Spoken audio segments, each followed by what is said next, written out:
everyone, it is I, Kristen, your host, and welcome to the Spoil Spotlight.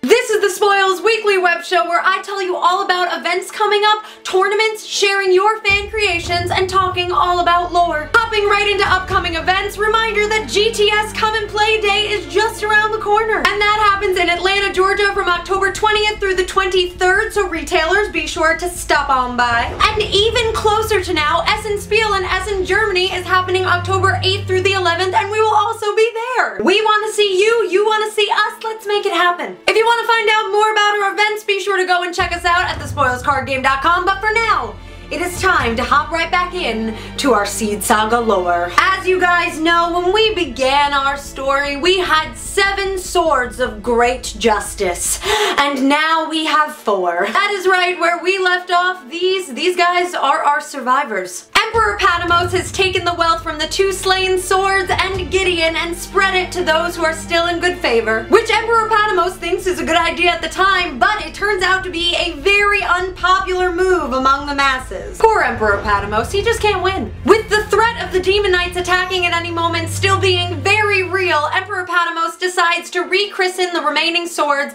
as Guardians of the North, South, East, and West. Maybe one day they'll be Guardians of the Galaxy. No, I'm just kidding, I love Chris Pratt too much. Adriel, as the new Guardian of the South, remains in the kingdom while the other 3 go to their new kingdoms. But, as always, not all is well in the kingdom of Mardoon. Whispers of mutiny have begun to spread throughout Gideon's troops and the troops of the fallen swords. And all of this is tearing at Adriel from the inside out. He's torn between his best friend and his emperor. Adriel decides it's time to find out what's what. He uses his position of power to find out Patamos' dealings, what's been going on over there. More specifically to find out where Gideon's sons are being held. Remember?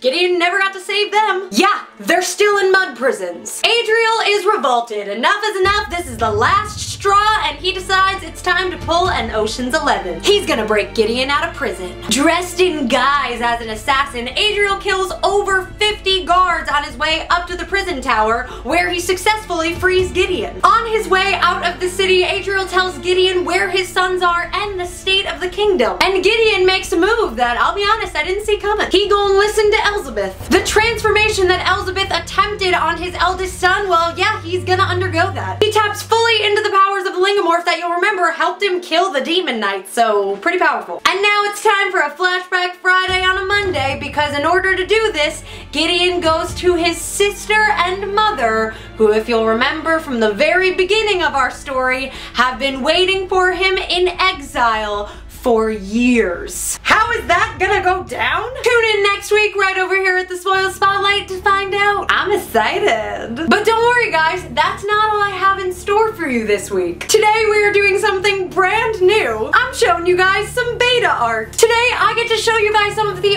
original line drawings and character concepts that went into Seed Saga. And since today Adriel played a key part in our story, let's start off with him. What you see here is one of the original Adriels that did not get used, because as you guys can probably imagine, characters undergo many renditions before we finally get exactly what we want. But this was one of the versions that we really liked but didn't get used in the end. Now let's go even further back in the process. This is the original line art for Adriel, just when he was but a wee concept. And now let's take a look at the final Adriel, who was originally in Seed 1, Child of the Lingamorph. Bam! Isn't that awesome? I know I would love to see a full art of that. What do you guys think? Would you like to see the original concept? What do you think of the changes that ended up being made? Which one of these versions is your favorite? Leave it in the comment section below and let's talk about it. Who knows, maybe we can make things happen. As always guys, be sure to follow us on Facebook, Tumblr, Twitter, and Instagram. We're all over the interwebs. Check out our website, thespoilscardgame.com, every Wednesday for a new comic book page. And I'm here making the Spoil Spotlight every week. Until we meet again, my name is Kristen and this has been the Spoil Spotlight.